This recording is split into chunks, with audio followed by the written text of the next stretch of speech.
Good evening, it's Freddie Vasquez with Basement Politics. Tonight, I want to talk about Shanae WillIams, council member of the District 1, who will be up for re-election next year.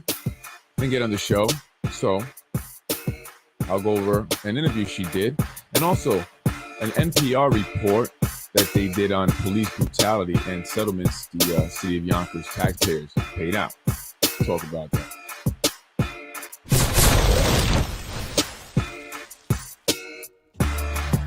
Good evening, folks. I am Freddie Vasquez. This is Basement Politics Unfiltered.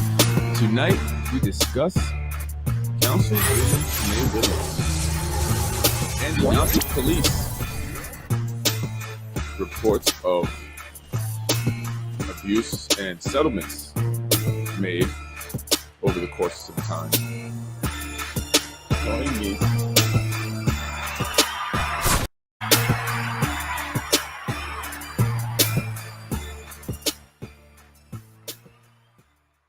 Good evening, folks. I'm Freddie Vasquez. This is Basement Politics Unfiltered. Tonight, I wanted to go over an interview I happened to just see on YouTube with Shanae WillIams, councilwoman of District 1. And since I haven't had her on my show, I figured, why not play some of the clips from this interview and discuss. The interview is from a year ago, so I do want to just mention that. But it still talks about, City of Yonkers, things that's going on, what she's done or what she looks forward to do, and what's been happening down in her district, especially because it's where primarily, if not all, of the developments are happening, right? Down there by the waterfront, downtown Yonkers. That's District 1 there, and she represents that. It goes from Neperhan Avenue east over there, Whitney Young, up to Odell, and along the west side of Yonkers down to Ludlow. Pretty large area that she covered. So let's talk about it. What's Shanae WillIams been up to? And I'll just get right in it. I'm going to talk about what she believes the most challenging part, actually. Well, actually, let's say what she became a councilwoman. I want to start there. Why did Shanae WillIams decide to become a councilwoman? Example that's very challenging right now is this. Okay, so that's an interesting question because I've always wanted to help people. My goal was to go to college and then go to law school and become a lawyer. But while I was in college, I did an internship. I went to SUNY Albany. Shout out to all the SUNY schools. Mm-hmm. Okay. And I studied sociology and political science. And I did this internship in the New York State Division of Human Rights office in Albany. And I was working with a caseworker. We were helping people, and it was a really, awesome opportunity. But I found that I was just very bored with the content of what we were doing. And so I ended up doing an assembly internship, working for an assembly person in the state capitol. And at the time, medical marijuana was a big subject. Mm-hmm. And I remember I had to write like a final paper on that and just like figuring out how to create legislation and policy. And that was something that was very interesting to me. And I'm happy that I was able to live to see where we are now. Mm-hmm. Not just medical marijuana, but recreational marijuana is now legal. So mm-hmm. That's a positive thing for our community. But yeah, so she, she got into it because I guess what she was originally going to do just wasn't exciting enough for her. And she, didn't find that, what really was her interest.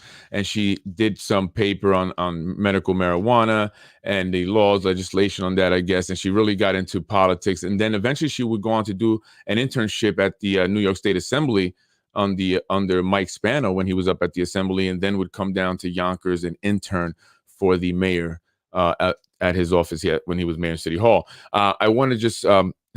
she said she was happy and excited about the medical marijuana. Now I know why you sound unprepared and disheveled, huh? You be token up before you have meetings. Just kidding. I'm just kidding. Just kidding. What does she find challenging, right, as a council person? Let's see what she has to say about that. This affordable housing ordinance that I introduced, that I'm working on, trying to get more affordable housing in Yonkers is not easy. And when you have to get at least 4 people on the council to vote in favor of that, mm-hmm. for it to pass, it's challenging trying to convince people who live on the east side, who don't understand how crucial it is for people on this side of town to have real affordable housing, right? Because that's not one of their community issues over there. They have properties, homeowners on the east side for the most part, so they're not so concerned with people who are renting, right? So that's challenging, trying to convince people that we're here to serve the public and to do this create this law that's going to be here for forever, to hold developers accountable. That's probably because I was gonna say that too. I was gonna say, why is that so challenging? So she says that, one of the challenging things is getting things passed like the affordable housing bill. As we know, that was a big thing here in the city of Yonkers, and many people blame Tasha Diaz. To Shanae's credit, she was one of the primary, or I should say, the person or one of the people that was there from the very beginning, and she never, flip flops. She never swayed, and she kept on, standing by her, her belief that they needed 20% on the affordable housing ordinance. However, I don't see no more fire. I don't hear what else is happening. I know they did present another one that they're going to be passing that will be 10 to 13%, depending on what the options the developers decide to take, right? So they have options, but it's not 20%. And so I don't know if she fought hard enough, because there's a lot of games that are being played, and I'm sure she's privy to a lot of that stuff, a lot of that behind the scenes, and she's not stupid. Shanae's not stupid. She may not be prepared because she's got a lot going on.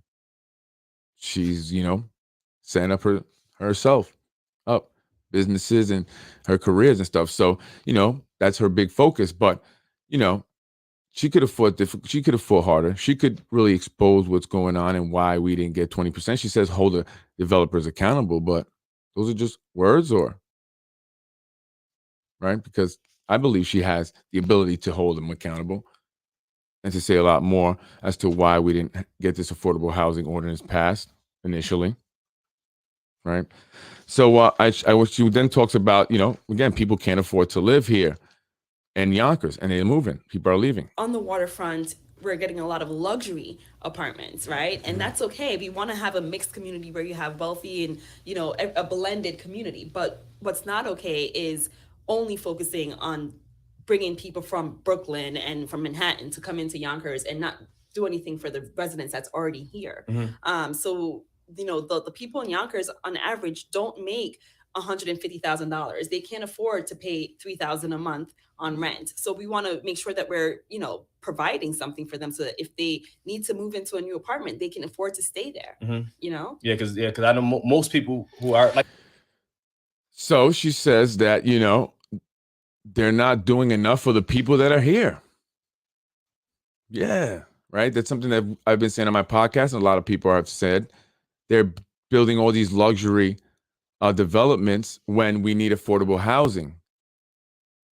So, I mean, from what she says, it seems like they're looking to attract people from Brooklyn and Manhattan. They're not so much concerned with the people that are already here.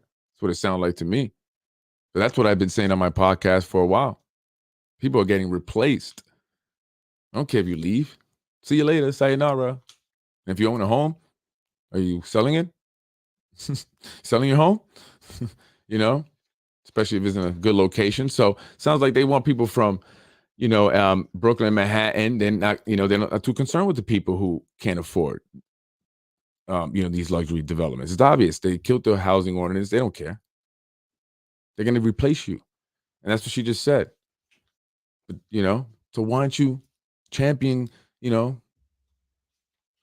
more, harder, gathering the troops, And now talk about community opportunities here in the city of Yonkers. Exactly what we are working on. There's a few development projects that's on the table right now, and the conversation with those developers is community benefits. What is the community going to get out of it? Are they going to be able to get good jobs, sustainable jobs, right? That's high paying, that they can, afford to be a part of the fabric here in Yonkers.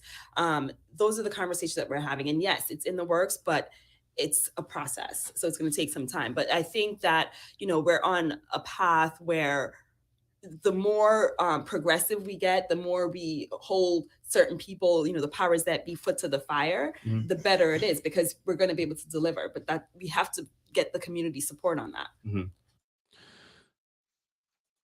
You have to get the community support, and you have to be more progressive. That's how we're going to get more jobs for the people. And I guess in terms of the housing ordinance, right, 20% is being more progressive. Then what happened, Shanae? And why didn't they fight for that 20% harder? I think they could have did more, could have done more. Why not say, no, we're not going to settle for anything less? And we have a super majority. Okay, Tasha, affordable housing killer Diaz. If you feel like you didn't have a seat at the table, which we're going to show all that nonsense is a lie, an upcoming podcast, then here's your chance, have your seat, but we're going to come back with 20%. We're going to demand that because we know there's a need. And like she said, not everyone's making $150,000 in the city of Yonkers. The majority are not, I guess, or average people are not, not. And I mean, look at the school district and the percentage of the students that are living at or below the poverty line. But it sounds like it's just the words. Where's the action? Where's the action? It sounds good, but where's the action? What are we doing? Should have been firm on that 20%. No, we're not. Right? And so what is she doing in the community? Talk about that. I think it's probably one of the most important things that we can do as community people is pay attention to what's happening in your community. Go to the city council meetings, lobby on behalf of the issues that you care about. But a lot of times, a lot of people don't really want to talk about it because they're just not interested in politics. They think it's all bad, but all politics is really local. And you have to get to know who your elected officials are. That's number one. And for me personally, what I try to do pre-COVID anyway, is I would go into the schools. I would go into all the, the middle schools, the elementary, the high schools, and try and, meet the people where they are because they're the future generation. So I try to talk to the kids and start them young to get them interested and engaged and to let them see that social impact is real, you know what I mean? And that they can make a difference. And I think it has to start there, but you have to, do other community things. Like you said, the churches, that's a big, way for elected officials to kind of get their message out is by visiting churches, going to different programs that they're having, update people, town halls. I think I'm probably one of the only, I don't want to pat myself on the shoulder too much, but I really do a lot of community meetings. And I think it's because I have to. I take it very seriously, and I want people to know what's happening in their backyard. Yeah. And my district is literally the most active with all of the economic development, all of the growth, everything that we talk about. Downtown Yonkers. It's downtown Yonkers. It's right in the heart of my district. So I purposely try to do a lot and try to engage people. I've been utilizing Zoom meetings a lot, and that's picked up a lot over the past year. But I think there's just so much more we can do. But that's why I'm here on your. Yeah. When do we start there? So she says one thing. What's funny? She said that one of the ways to engage and get your message out for elected officials is churches. I just think of Tasha Diaz now, right? And what she did on that Zoom live for the church that was having trouble with the permits because they have a huge congregation of voters, of course.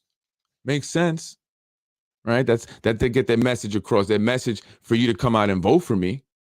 That's about it. And she talks about engaging the community, and many people are not engaged. Absolutely, you're right. Thank you for noticing.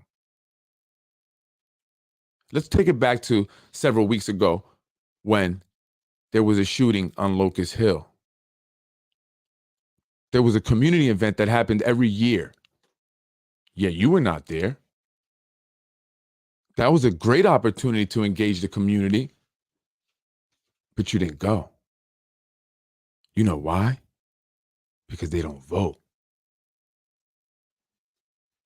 So go out there and speak to them and say, hi, I'm Councilman Shanae WillIams. What's going on here? Let me get to know the community. You do this every year. Great. This would be awesome. Let's support it. By the way, do you vote? Are you registered? But that opportunity was not there. And then when the shootings happened, no one was up there to engage the community, make the majority of the residents feel safe, because majority of them are not out there killing people or are criminals. but no one was out there because, again, they don't vote. A lot of the people there do not come out to vote because they're not engaged, because they are jaded, because they see what happens in the community, because they hear the talk like this and they see that nothing happens. So, of course, they're not engaged. And you're just perpetuating it by doing the same exact thing. Lip service, no real action. Largely black community. What about Trevor Park and JFK Marina? And by the way, Shanae Williams is the chair of the Committee of Mental Health Services, or Mental Health Services and Community and Mental Health Services. And what are you doing with that? That's an opportunity there. And you used to go into schools pre-COVID, but what about post-COVID? Did you not go back? Did you not care to do a lot of things you were doing before COVID? Because it seems like you stopped doing everything. The pandemic, for the most part, I think it's over. Oh, now we have monkeypox. I see. It's keeping you away now. She then goes on and talks about the conditions of the school. Conditions of the schools. What does she think about the conditions of the schools? Does she agree with us here on Basement Politics? No, we have some dilapidated schools. We have schools that are, the roofs are falling in. Like, our schools are old, for sure. We do need to invest in our public schools, invest in our children by investing in our public schools, right? And that's been a fight for years, like you said. I personally, we were talking before we got on air about the fact that I went to school in Yonkers, elementary and middle school in Yonkers. And then I also went to school in Hastings, which is in Greenberg. And I got to see, just like you, the vast differences in just those two systems, right?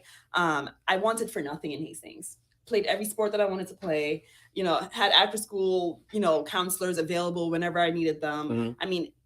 AP art, I took AP art. Like I'm saying, like in Yonkers, my cousins and my sister and everybody that was going to high school in Yonkers, I think there at one point there was like one track team. Right? One track team, one football, two football teams. Exactly. It's just like, that's not fair. That's we're doing our kids a disservice, right? So I think it's something that we as a community really have to push out there, let people know that we can lobby our state legislators to get more funding, to change the formula so that we can actually get the fair amount of funding that we're, but that we are entitled to for our Yonkers schools. And that's a big part of it. What? So, Shanae, the schools are very much in need. You're absolutely right. She said they're dilapidated and the roofs are falling in. Are they? Are children's heads, should they be wearing hard hats? Are they in danger? And if you know this, then what are you doing about it?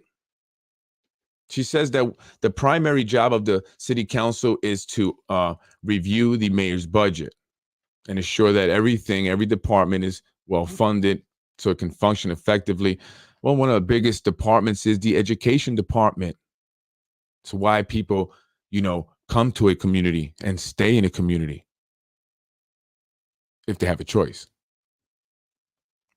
And so what are you doing about these dilapidated schools? Because there are schools that need to be built. Out of 3, only 1 can be built at this time because of lack of funding. So forget about the millions and millions of dollars in renovations many of the schools need, because you can only build 1 school and the rest will continue to disintegrate as they teach AP art. Oh, wait, Yonkers doesn't have AP art, right?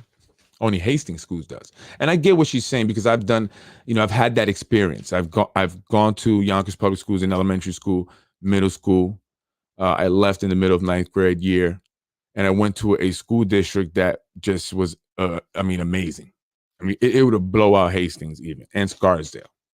This is incredible. So, they had a gymnastics team, ice hockey team, baseball, football, and everyone played.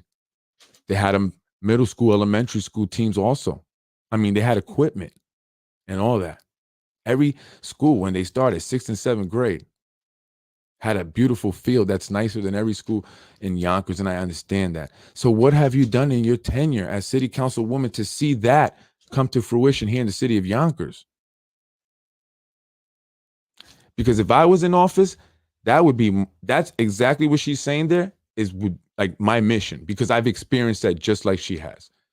And I feel like the schools here in Yonkers are just, and I know that they're trying to improve them, but I mean, my school experience outside of Yonkers just cannot compare it.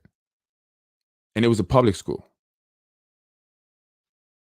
So why can we not provide at least 50% of that? Because it's not even 50% of that for the city of Yonkers, with the amount of money that we receive, including all this extra money from city, Empire City, all these grants, COVID funds that have come in. Kathy Hochul's giving us another $360 million just for Yonkers alone. I mean, Yonkers receives $19 million a year from Empire City, and they anticipate on receiving a lot more through this MGM deal. Like, we should have a whole outline for the schools in Yonkers on how they're going to look because of all this money. I don't understand. And maybe someone can take me through and we can do a show and go through all the numbers. And why is it that Yonkers cannot manage to get itself above water? And Shanae, you talked a lot. And you're right. Schools are in need. But what you lack in this entire interview is any detail on what you've done or what you're going to do. And not just you, but the entire council and our city government to finally change that. All I heard in this entire interview is basically we're going to develop it into a better place. And those that can stay and adapt, so be it. Those who can't, so be it.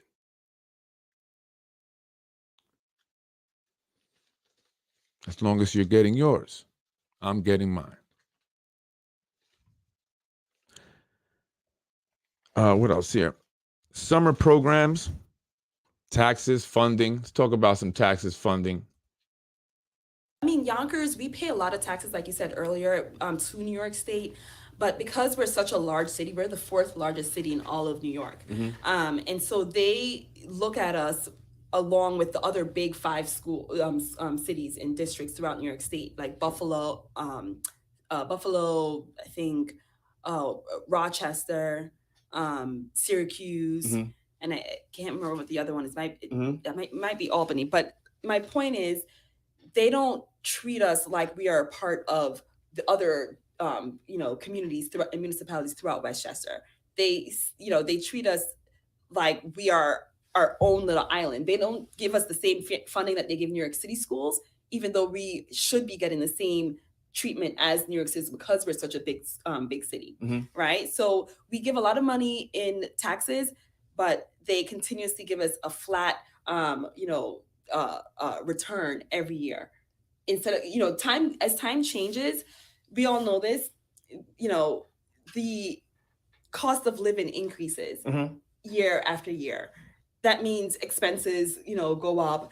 We are literally paying more money year after year, and we're supposed to get more money back, right? To balance it out. Yeah. That doesn't happen. They give us a flat rate, and that's the problem. And that's what we need to try and change. She puts it on the state, and I get it. The state's supposed to give some money, but again, that's a dependent mentality.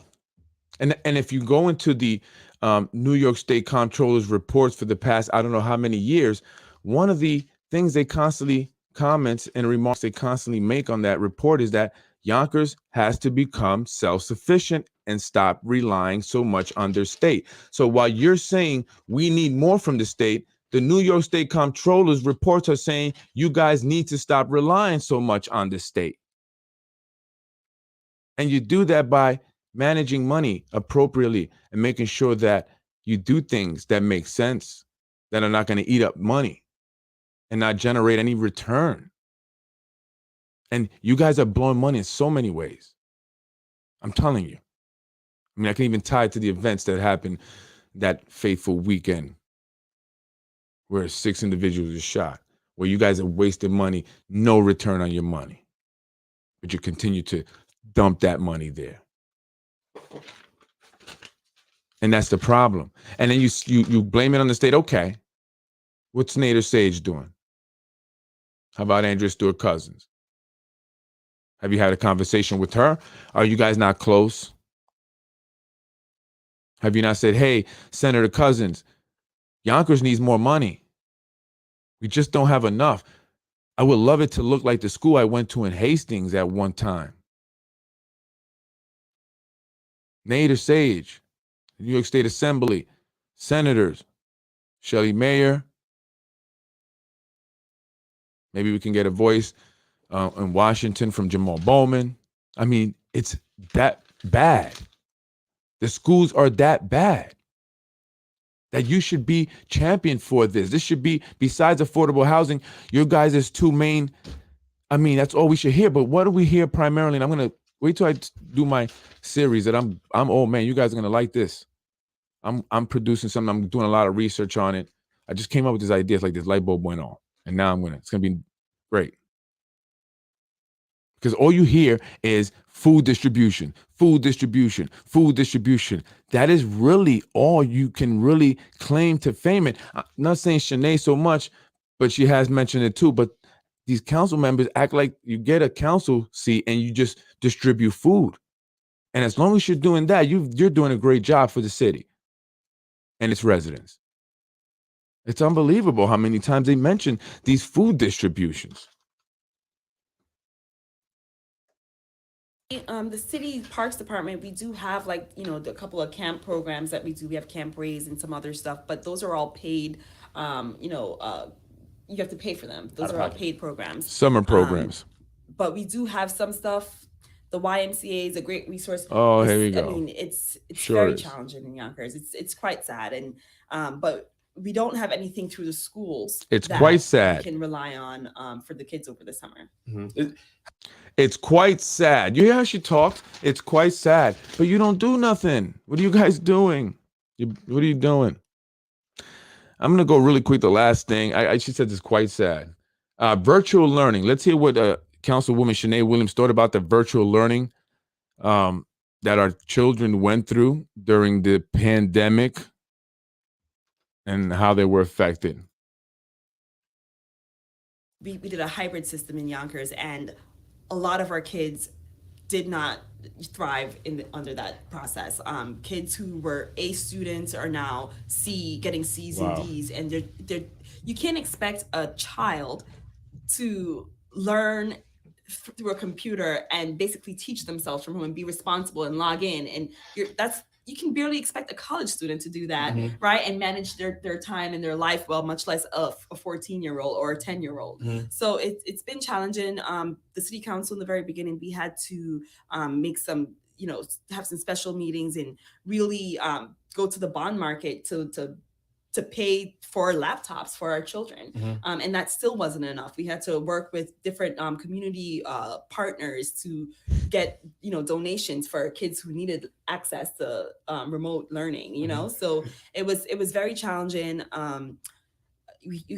There's just so many issues. I don't even know if we can go into that. From the teachers, not all being able to work, to parents not being able to sit down with their kids and help them because they also have to work. And it was very, very difficult. Mm-hmm. But, I'm happy that, schools are open back up now 4 days a week. And I'm sure next semester they'll be back in school full time, mm-hmm. like regular, hopefully, if there's not another spike in this. She was totally against it. She said it was horrible. She said students that were A students are now C students. And it's true. We had kids come to us when we were open as remote learning center early on in the pandemic who were so far behind in their work. And that is why many of our parents were so grateful for us because I'm talking about 80 and 100 assignments. Not lying. Some parents just did not know how to operate the platforms, language barriers. But it's interesting because it's just a little bit left of that interview, and she just talks about a little bit more about the virtual learning. But the guy goes to say, I hear that they're going to possibly maybe consider doing virtual learning during snow days. And she said, yeah, they haven't decided on that yet, but I think it'd be a great idea. But she just finished saying that virtual learning was horrible. It didn't work. I don't know, maybe on snow days it does, I guess. Right. But if people still have trouble, if people don't have the equipment and there's no money for it, why do it on snow days? Right. We've been doing snow days with no virtual learning for decades now. Let's not change it. Let's not reinvent the wheel. So what has been done? All these things that she's mentioned, it's sad, she said. That's what she referred to. Our education system and the virtual learning and the condition of our schools, dilapidated, roofs collapsing. And she puts it all on the state. And what do you guys do? Your primary job, as you stated, is the city budget, not distribution of food. And maybe that's why there's a problem. Maybe we need to stop electing individuals that are food distribution experts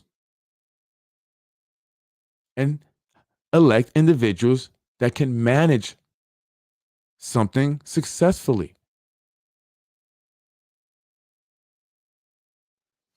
We have to think about this, folks. We have to think about what's going on. I mean, our schools and affordable housing are the biggest concern here, but yet the only thing that seems to get all the attention is developments. They're considering moving or selling the ShopRite on Riverdale and what is that street there? What is it? Prospect and Riverdale, a much needed supermarket. They're going to tear down the new firehouse that they just built on School Street because now the developers, AMS, want that, and they're going to relocate it to its original location. They're going to build a 25-story building on Hudson Street, and the effort that was put into that to make it happen and get it approved. If we saw half that effort into improving our schools and providing affordable housing for those who need it, we would see a huge difference. I'm Freddie Vasquez. This is Basement Politics. I did want to go over those NPR articles because some of our money is there in settlements. Fortunately, according to the article, many of the officers that were being accused, and they were being accused multiple times, have since retired. They just want to get the day in and receive the state funding for the day.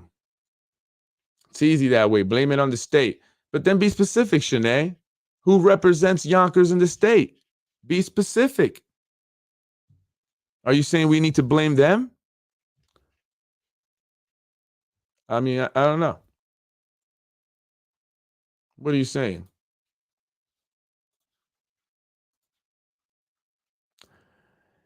NPR article that came out in regards to the alleged police misconduct cost Yonkers, New York, millions. The complaints kept coming in, and I knew this was coming. They actually did reach out to me. I spoke to some individuals from NPR. They came out of Chicago. They liked the show. I was very, surprised. Wow, you guys. So that's why they reached out to me. They're going to be contacting me. There's still more stuff that they're doing. And, it's cool, I guess. See what'll be next. But I didn't give any information on this. They did tell me that a lot of people were scared to talk. They did. I said, they said, do you know who we can speak? I said, you might have trouble finding people. They said, yeah, we noticed that a lot of people don't want to talk. What's that about? But anyway, the article, alleged police misconduct cost Yonkers, New York, millions. The complaints kept coming in. In 2012, Dana Cardile says she was at her then boyfriend's house in Yonkers. They were arguing and he called the police. It was around 9 p.m. A group of officers arrived and told her to show them her driver's license. She alleged later in the lawsuit that on her way to retrieve her license from her car, she was violently assaulted by 4 male officers. She received $50,000 in a settlement in her federal civil rights lawsuit filed 2 years after the incident, right? She alleged that they settled. And many times they settle because, listen, I can't say that they're guilty. I'm not saying that that didn't happen either. I don't know. I'm just saying it can cost a lot more to defend it, right? So maybe the $50,000 probably very much, cheaper than they would pay to try and fight this claim, even if they were innocent. However, I've heard the stories.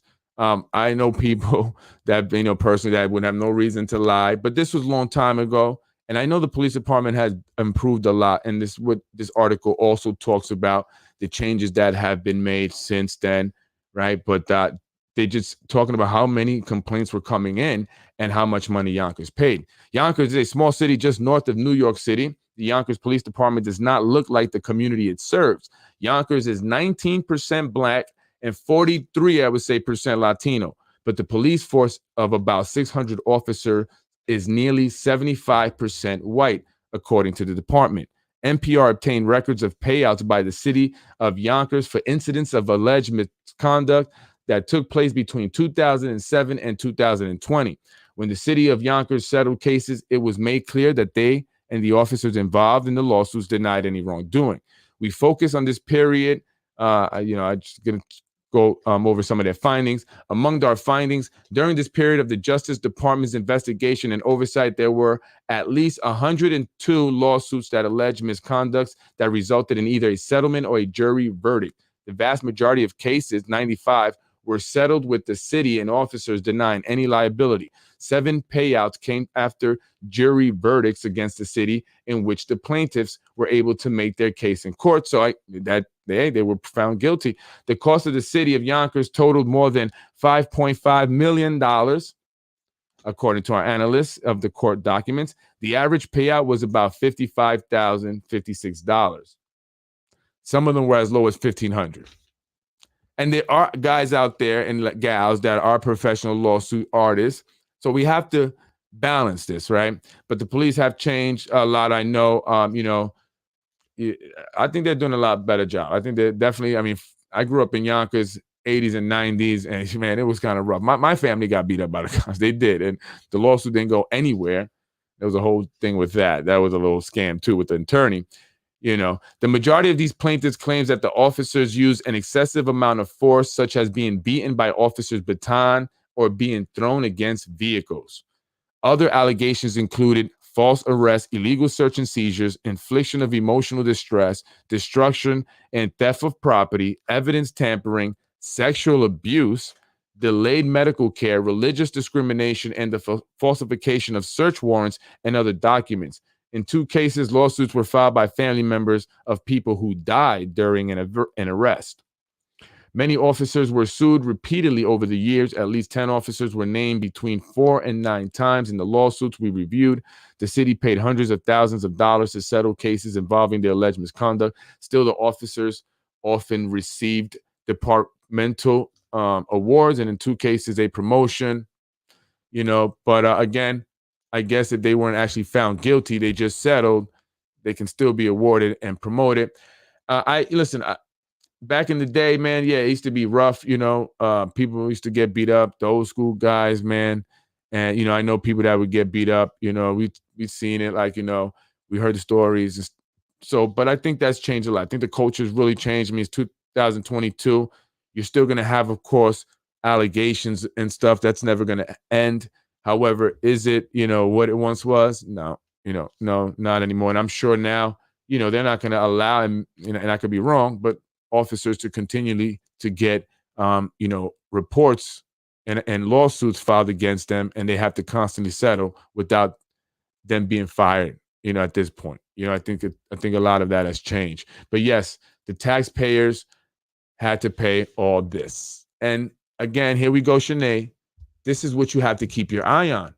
You have to trim the fat, watch where the money's going, manage it right. Like the New York State Comptroller said, Thomas D. Napoli, I think that's his name, Yonkers has to rely less on state funding. There's a reason why he's saying that, because you're not supposed to technically rely on state funding. You're being dependent. Imagine every other city that's dependent on the state. And that's the thing that we talk about. The Big Five, Rochester, I forgot what other schools they mentioned, competing for all this state funding. And ultimately, what will the state do in order to generate more income, in order to pay municipalities and school districts more money? They raise taxes, raise the cost of things. Go to the DMV to register your car. Oops, it went up another $100, right? You got to get an inspection. That goes up another $10. So ultimately, we pay for it. So manage the money right. So the money that's coming in can be utilized the correct way. We can see that school that you and I have been so fortunate to attend, which is why I'm sure they say to us, we talk white. Because people say that to me too. And I'm sure they say that to you too, Shanae. But that's probably why. Because we went to a school that had everything and we learned how to speak proper English. We've been educated and we've been fortunate to come from poverty and attain what we have. Do you see what the difference it makes when you have a better education, Shanae? Do you see? Look at where you're at. Look at me. I'm not doing as well as you, so I don't want to tout myself on the back. You're doing so much better than me. You're a councilwoman. But hey, I made it out the ghetto, made it out the hood. Why? Because we were able to see more. We were able to access more. The things that our kids here in Yonkers do not have. And you failed to bring, along with the rest of the city council and all of our elected officials. I'm Freddie Vasquez. And I mean that. This is Basement Politics, not politics, Basement Politics. I'm up out of here. Have a good night. It is what it is. Right? We all know it. Listen, folks, we need these 3 schools. What are they going to do to get us these schools? Raise taxes, raise taxes. We ultimately pay. Where's that casino money? Start. Do some research, guys. I'm doing a lot of research, actually. You're going to like what's coming up. Constant flight scanning of environment and lifestyles takes a toll on a person's wellness and the community at large. Many sides suffer, which vibes out, hoping for the health and wellness of all, which will directly decrease all of the bills. But that's just boring mumbo jumbo. Yeah, I don't know. I just know that we need more, and I don't think that the concern with individuals that are here, I think they're going to eventually be contained. A small few are going to be contained to a certain area. The rest will be developed for those who can survive and adapt. Survival of the fit. Right? That's what it's all about. I'm Freddie Vasquez. Have a good night. Basement Politics. Thank you, folks.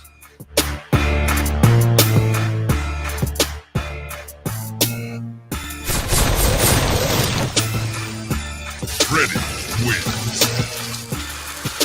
I was raised in housing. Hi, Freddie Vasquez. That is your Basement Politics episode.